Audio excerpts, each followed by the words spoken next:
Wow, that was pretty fantastic. One more time for President Biden, please.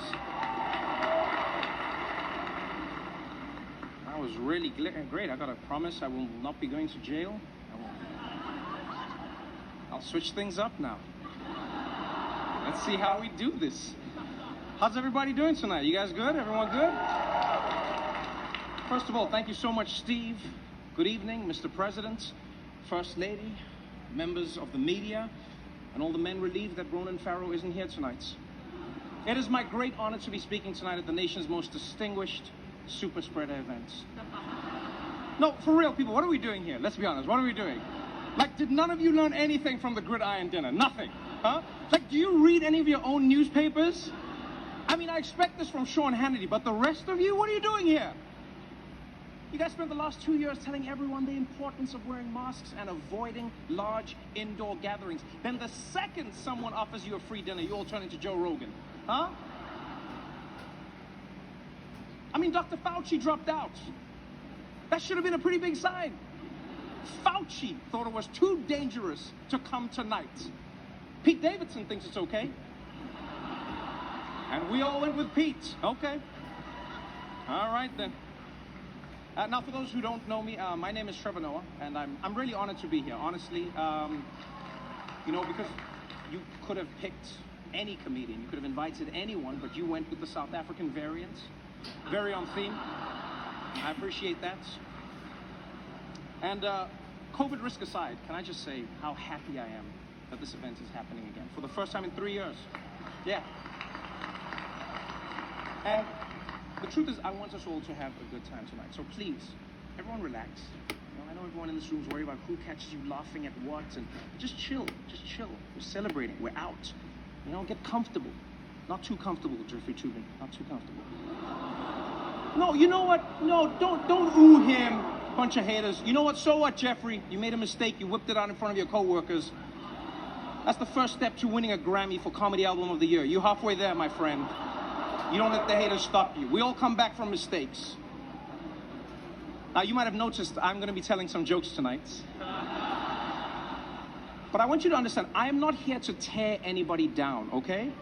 Yeah, I might roast you gently, you know, like a pair of testicles on a Tucker Carlson special, but I'm not doing this just for the attention, all right? I'm a comedian, not Kirsten Sinema, all right? And by the way, give it up for Kirsten Sinema. Whoever thought we'd see the day in American politics when a senator could be openly bisexual, but closeted Republican, huh? That's progress. That's progress. And yes, I know a lot of you are worried, and yes, it is risky making jokes these days. You know, I mean, we all saw what happened at the Oscars. I've actually been a little bit worried about tonight. I won't lie. You know, I was like, what if I make like a really mean joke? You know, about like Kellyanne Conway, and then her husband rushes up on the stage and thanks me. I just hope we all stay calm. Because it is exciting to be here, even though some people don't think this dinner should even exist, as you said, Mr. President, you know? Because some people think this shows that the media is too cozy with politicians, but what those people don't understand is that you guys have integrity. You would never allow personal connections to affect your ability to be good journalists. Isn't that right, Chris Cuomo? Where is Chris, by the way? Is he here? Couldn't make it? Oh, by the way, before we really get going, a few quick announcements. Anyone here who is a Democrat in a swing district, I've been asked to remind you not to hand your resume to the cable news execs at your table until after the event, please. Thank you very much. Also, a quick note before people order their Ubers home tonight. Governor Greg Abbott is generously providing free buses for the Telemundo table. Very classy. Very classy. Oh, Matt, what a room this is, huh? Look at this room. Everyone is here tonight. We've got politicians, huh? We've got the media, we've got celebrities, basically anyone who's been to Jeffrey Epstein's island. This is an exclusive event. In fact, coming in, I heard Meghan McCain telling the bouncer, "Do you know who my father was?" And they were like, "You have a ticket, you could just come in." But she insisted on telling them who her father was anyway. And I'll tell you, as somebody coming from Africa, I mean, I've just got to say, this is so exciting.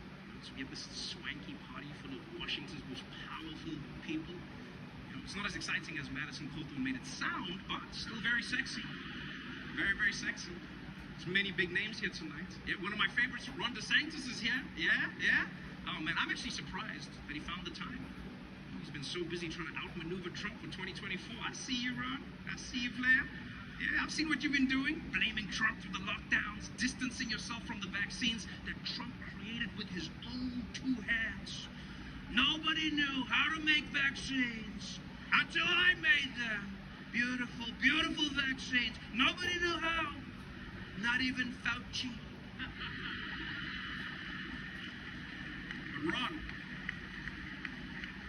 Ron is playing it coy, man. He won't even tell people if he got the booster. Yeah? Or as they say in Florida, don't ask, don't tell. Am I right? I see you, Ron.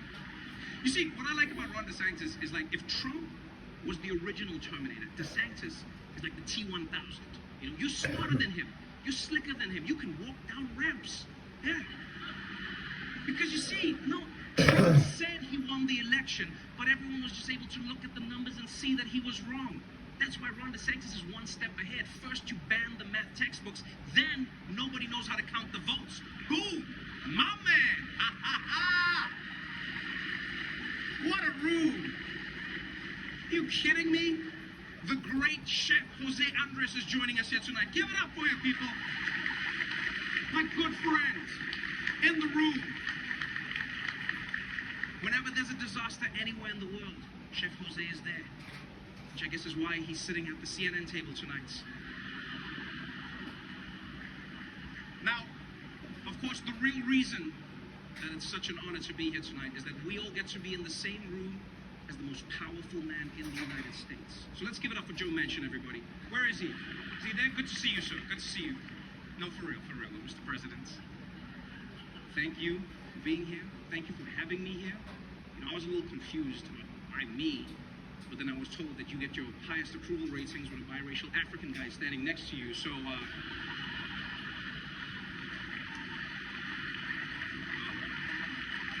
let me just say, Joe, I'm glad that I could do my part.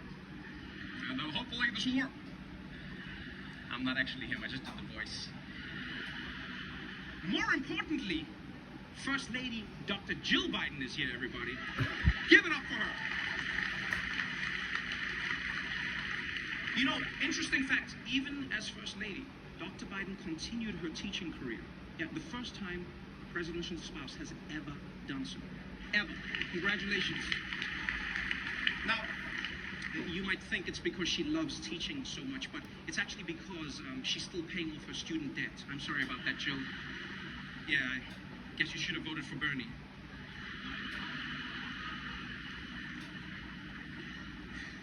You know, sir, can I just say, I think everyone will agree that it's actually nice to once again have a president who's not afraid to come to the White House Correspondents' Dinner and hear jokes about himself. I'll be honest.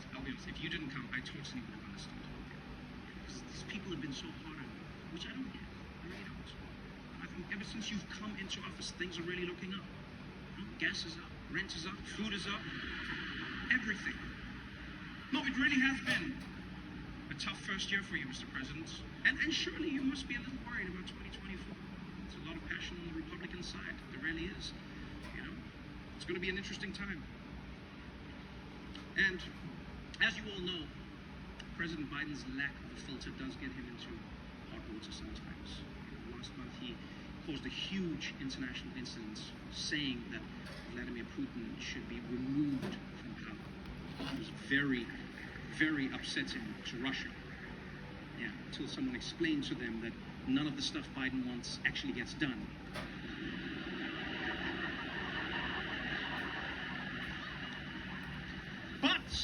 Despite some hiccups, President Biden has led the country through some really dark times since he took office. The COVID pandemic, the war in Ukraine, the launch of CNN Plus,